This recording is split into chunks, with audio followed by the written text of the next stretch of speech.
దాన్ని కొద్దిగా తగ్గించుకో. మీ వయసు నాకంటే తక్కువే. ఇంకా చాలా రోజులు మనం రాజకీయాలలో కొనసాగాల్సిన అవసరం ఉన్నది. అధికారం అనేది ఎవరికీ శాశ్వతం కాదు. అధికారం అనేది వారసత్వ సంపద కాదు. మన తాతలు ముత్తాతల నుంచి వచ్చిన సంపద అయితే అది మనకే చెందుతుంది. మనకు కూడా ఇంట్లో ఆడపిల్లలు వచ్చి వాటా అడిగితే ఎన్టీ రామారావు గారు తీసుకొచ్చిన ఆడపిల్లలకు కూడా ఆస్తిలో సమాన హక్కు కల్పించిన తర్వాత దాంట్లో ఆడపిల్లలు కూడా వాటా అడుగుతారు. అది కూడా పూర్తిగా మనకు రాదు. ఈరోజు తెలంగాణ ప్రజలు స్పష్టంగా 2023 శాసనసభ ఎన్నిక చంద్రశేఖరరావు గారే కాలుకు బల్పం కట్టుకొని తెలంగాణ నలుమూలలు తిరిగినప్పుడు మేమందరం కలిసి సిఎల్పి నాయకుడుగా విక్రమార్క గారు, పిసిసి ప్రెసిడెంట్గా నేను, అందరూ పొంగులేటి శ్రీనివాసరెడ్డి గారు ప్రతి ఒక్కరి సహకారం తీసుకొని మేము తెలంగాణ నలుమూలల మేమందరం కలిసి ఒక ప్రయత్నం చేసినాం. ప్రజలు స్పష్టమైన తీర్పిచ్చి 65 సీట్లు మాకు మా పక్షాలకు, అదేవిధంగా 39 సీట్లు మీకు ఇవ్వడం జరిగింది. 39.5% ఓట్లు మాకిస్తే 37% ఓట్లు మీకు ఇచ్చారు. 8 సీట్లు బీజేపీకి ఇచ్చారు, 7 సీట్లు ఎంఐఎంకి ఇచ్చారు. ఇదొక ప్రణాళిక. సరిగ్గా 6 నెలలు తిరిగే లోపల పార్లమెంట్ ఎన్నికలు జరిగినాయి. పార్లమెంట్ ఎన్నికల్లో మా 39.5% ఓటు కాస్త 41%కి పెరిగింది. 8 పార్లమెంట్ సీట్లు మాకు ఇచ్చిండ్రు. 35% ఓట్లతోటి 8 పార్లమెంట్ సీట్లు బీజేపీకి ఇచ్చారు, 1 సీటు ఎంఐఎంకి ఇచ్చారు. అంటే అసెంబ్లీ నుంచి పార్లమెంటు ఎన్నికలు వచ్చినప్పుడు మాకు ఆ రోజు 65 అసెంబ్లీ సీట్లలో మెజారిటీ ఇచ్చారు. 8 పార్లమెంట్లు గెలిచిన స్పష్టంగా 65 అసెంబ్లీ సీట్లలో కాంగ్రెస్ పార్టీకి అబ్సల్యూట్ మెజారిటీ వచ్చింది. అంతకుముందు మా సింబల్ మీద గెలిచింది 64, అలయన్స్తో గెలిచింది 1 సీటు. కానీ మా సింబల్ మీదనే 119 అసెంబ్లీలలోనే మెజారిటీ లెక్కేస్తే 65 సీట్లలో అబ్సల్యూట్ మెజారిటీ పార్లమెంట్ ఎన్నికల్లో కాంగ్రెస్ పార్టీకి ఇచ్చిండ్రు. రెండవ లిట్మస్ టెస్టు 6 నెలల్లోనే తెలంగాణ రాష్ట్ర స్థాయిలో ఎన్నికలు జరిగి 1.5% ఓట్లు పెరగడమే కాకుండా 1 సీటు కూడా పెరిగింది. ఈరోజు ఈ ఎన్నికల్లో ఈనాడు కాంగ్రెస్ పార్టీకి 51% ఓట్లు పోలైన దాంట్లో 51% ఓట్లు, మోర్ దాన్ 50% ప్రజలు కాంగ్రెస్ పక్షాన నిలబడ్డారు. ఈరోజు బీఆర్ఎస్కు 38%, బీజేపీకి 8% ఇచ్చి బీఆర్ఎస్ బీజేపీ కలిసిన అంతకంటే అధిక శాతం ఓట్లు ఇచ్చి కాంగ్రెస్ పార్టీకి ప్రజలు అండగా నిలబడి మా ప్రభుత్వాన్ని ఆశీర్వదించి 51% ఓట్లతోని ఈరోజు జూబ్లీహిల్స్ ఉప ఎన్నికల్లో కాంగ్రెస్ అభ్యర్థి నవీన్ యాదవ్ గెలవడం జరిగింది. దీన్ని అర్థం చేసుకున్నాకైనా ప్రభుత్వం చేపడుతున్న అభివృద్ధి కార్యక్రమాలు, సంక్షేమ కార్యక్రమాలు కొనసాగుతున్నాయి. కొనసాగడానికి ఇంకా కొంత సమయం పడుతుంది, అమలు చేయడానికి సమయం పడుతుంది. ఆర్థిక పరిస్థితి ఏ విధంగా ఉందో వివరించడం, వీటన్నిటిని కూడా తీసుకొని ముందుకు వెళ్తున్నామని ప్రజలు ఒక అభిప్రాయానికి వచ్చి మాకు అవకాశం ఇస్తూ వస్తున్నారు. కాబట్టి ఇప్పుడు ప్రతిపక్షము కొంత సంవయనం పాటించాలి. అందుకే నేను హరీష్ రావు గారికి అసూయ తగ్గించుకోమని సూచన చేస్తున్నా. వారు శాసనసభలో ఆ కుర్చీలో కూర్చొని ఇటువైపు చూసే చూపులు చూస్తే నిజంగానే ఆ చూపులగిన శక్తి ఉంటే ఇక్కడ పక్కన మొత్తం మాడి మసైపోయి బూడిదైపోయి భూమిలో కలిసిపోయేటట్లాంటి ఇట్లా ఏమంటారు మొహమంతా పెంజరించుకొని ఇట్లా రక్తమంతా మొహంలోకి తెచ్చుకొని కందిపోయినట్టు మొహం పెట్టుకొని ఇటు చూస్తుంటాడు. అది ప్రజలు గమనిస్తున్నారు. కేటీఆర్ గారు అహంకారం, అధికారం పోయినా ఈయన అసూయ పోలేదు, ఆయనకు అహంకారం పోలేదు. వీళ్ళిద్దరి నాయకత్వాన్ని ప్రజలు ఆమోదిస్తారని వీళ్ళు ఎట్లా భావిస్తున్నారో నాకు అర్థం కాలే. కాబట్టి నా సూచన, ఒక 2 సంవత్సరాలు ఓపిక పట్టండి. ఇంకా 3 ఏళ్ళు ఉంది జనరల్ ఎలక్షన్కి. చివరి సంవత్సరంలో రాజకీయాలు చేద్దాం. 2 సంవత్సరాలు సహకరించండి. ప్రతిపక్షంగా మీరు సూచన చేయండి, సమస్యల్ని లేవనెత్తండి, ప్రభుత్వానికి విజ్ఞప్తి చేయండి. అవసరం అనుకుంటే నిరసన తెలపండి, ధర్నా చేయండి, ప్రజా సమస్యల మీద మాకు అభ్యంతరం లేదు, మేము అనుమతులు ఇస్తున్నాము. చట్టసభలలో చర్చలు చేయండి, ప్రభుత్వాన్ని ప్రశ్నించండి. తప్పుడు ప్రచారము, నువ్వు డబ్బులు ఇచ్చి పెట్టుకున్న సోషల్ మీడియా నువ్వు చెప్పిందే రాస్తాడు, నువ్వు చెప్పిందే రాసి నువ్వే చదివిది నిజం అనుకొని భ్రమలకు లోనై ఫేక్ ప్రతిదీ. నవీన్ యాదవ్ ఇట్లా మాట్లాడిండు, లేకపోతే బట్టి విక్రమార్క గారు ఆ విధంగా అన్నాడు. అంటే ఫేక్ న్యూస్ నువ్వే క్రియేట్ చేసి ఆ ఫేక్ న్యూస్ నువ్వే నమ్మి నువ్వే కొద్ది మందికి సర్వేల పేరు మీద నగదిచ్చి, మనందరం ఇక్కడనే ఉన్నాము, ప్రతి ఒక్కరికి ఇంకొకరు తెలిసిన వాళ్ళే ఉంటారు. నాకు ప్రత్యక్షంగా తెలియకపోతే అమర్ గారికి తెలుస్తుంది, ఆ సర్వే చేసిన ఆయన వెనకాల ఎవరు ఉన్నారు ఏమున్నది అని. వారిని అడిగితే నాకు చెప్పడా, వారిని అడిగి నిన్న మొన్న జరిగిన సర్వేలు అన్నీ కూడా నేను మీట్ ది ప్రెస్ రోజు కూడా మీకు అందరికీ చెప్పిన. సరే, వాళ్ళు ఎన్నికల్లో నెగ్గడానికి ఏదో ఇట్లాంటి ప్రయత్నాలు చేస్తారే, మీ విశ్వసనీయత పోగొట్టుకోకండి వాటిని ప్రసారం చేసి అని చెప్పి ఛానల్స్ అండ్ పేపర్స్ కూడా నేను రిక్వెస్ట్ చేసిన. ఇప్పుడు నిజాలు తెలిసినాయి కదా, నేను ఆ రోజు కూడా చెప్పిన. నేను ఈరోజు ప్రత్యేకంగా ప్రెస్ మీట్ పెట్టడానికి మీకోసమే మీట్ ది ప్రెస్ రోజు నేను చెప్పిన, బీఆర్ఎస్ ఓడుతుంది, బీజేపీ డిపాజిట్ జప్తు అవుతుందని ఆ రోజు చెప్పిన. మీరు అడిగితే అవునా, ఎగ్జాక్ట్గా అదే జరిగింది కదా.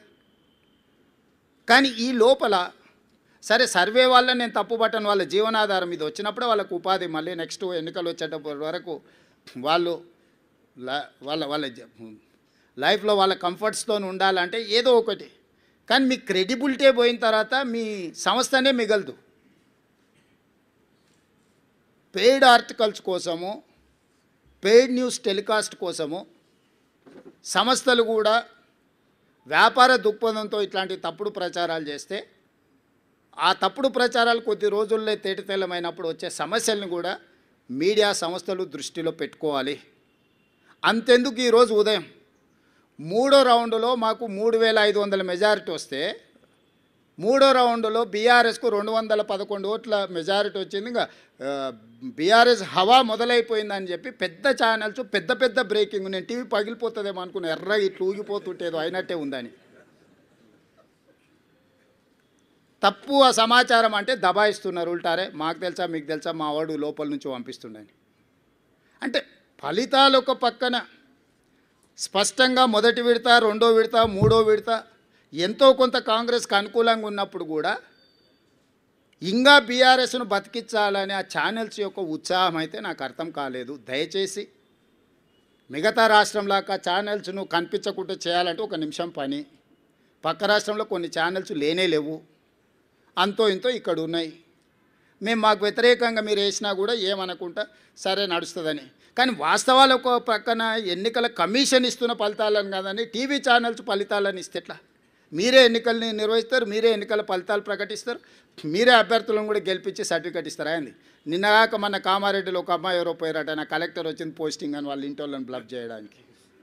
అట్లా మీరేమైనా అభ్యర్థిని అసెంబ్లీకి పంపిస్తారా ఏంది సర్టిఫికేట్ ఇచ్చి టీవీ ఛానల్స్ వాళ్ళు పేపర్లో? దయచేసి మీ విశ్వసనీయత పోగొట్టుకోకండి.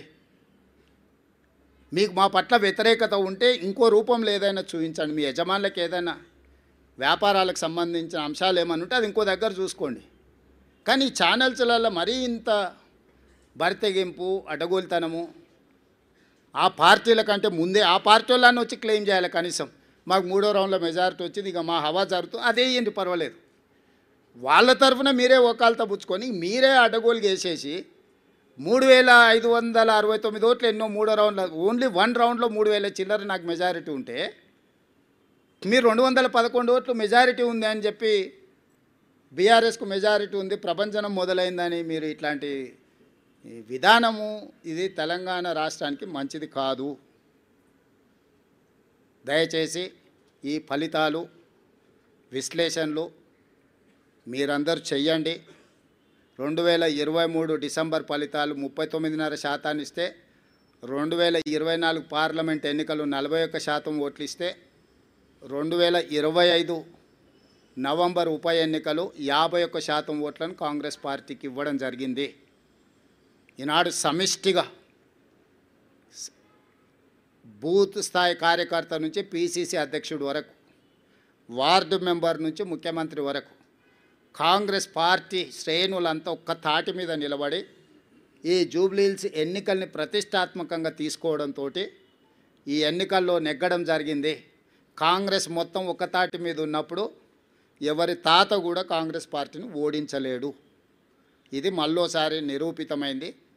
మీ అందరు సహకరించినందుకు, ఓటర్ మహాశయులు ఆశీర్వదించినందుకు, మీడియా మిత్రులకు, ఓటర్ మహాశయులకు సహకరించి మద్దతు ఇచ్చిన ఎంఐఎం పార్టీకి, ముఖ్యంగా సిపిఐ, సిపిఎం, కోదండరాం సార్, ఇతర సంఘాలు, రాజకీయ పార్టీలు అన్నీ మాకు సహకరించినందుకు వాళ్ళందరికీ మనస్ఫూర్తిగా कृतज्ञतल తెలియజేస్తున్నాం.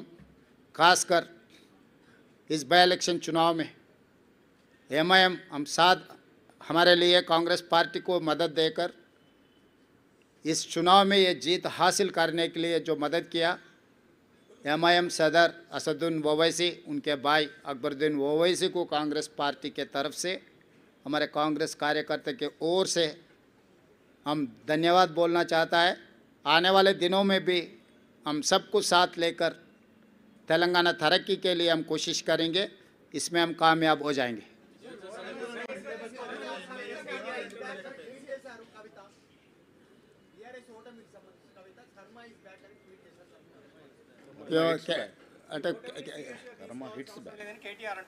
అది కేటీఆర్ని అడిగితే కరెక్ట్గా సమాధానం చెప్తారు.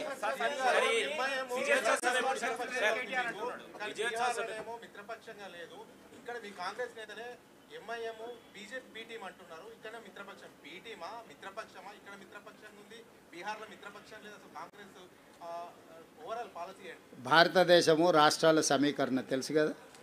ఏ రాష్ట్రంలో ఆ రాష్ట్రంలో ఉండే నైసర్గిక పరిస్థితులను బట్టి, అక్కడ వాతావరణాన్ని బట్టి అక్కడ పంటలు పండుతాయి. అంతేనా? అదే జాతీయ పార్టీ కానీ యూనియన్ ఆఫ్ స్టేట్స్. ఇది జాతీయ పార్టీ కూడా ప్రతి రాష్ట్రానికి ఒక పీసీసీ అధ్యక్షుడిని ఎందుకు వేస్తున్నారు? ఒకే అధ్యక్షుడు జాతీయ స్థాయిలో ఉంటే సరిపోతుంది కదా. ఏ రాష్ట్రాలకు ఆ రాష్ట్రాలకు ఆ స్థానిక పరిస్థితులను బట్టి నిర్ణయాలు తీసుకోవడానికి వెసులుబాటు కాంగ్రెస్ పార్టీ కల్పిస్తుంది. ఆ వెసులుబాటులో భాగంగానే తెలంగాణ రాష్ట్రంలో కాంగ్రెస్ పార్టీ నిర్ణయాలు తీసుకున్నది. మాకు కలిసి వచ్చినందుకు ఎంఐఎంకు మేము ధన్యవాదాలు తెలియజేస్తున్నాం.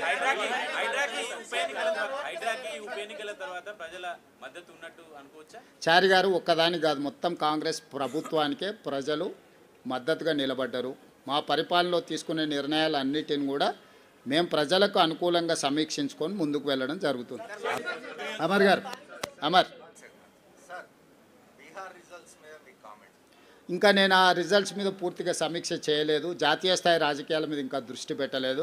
ఇప్పటివరకు తెలంగాణ ఉప ఎన్నికల మీదనే ఉన్నాను. వాటిని విశ్లేషించిన తర్వాత తప్పకుండా నేను స్పందిస్తాను.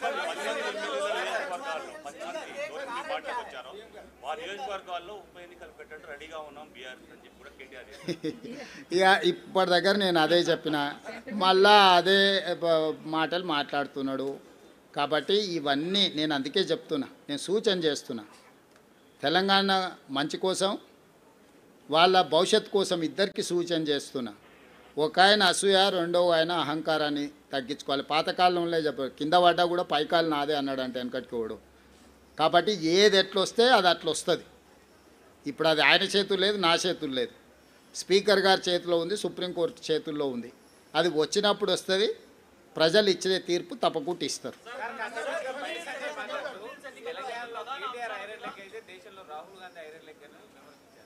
అదే మొత్తం అన్నీ పరిశీలించి మొత్తం కలిపి వడ్డిస్తా.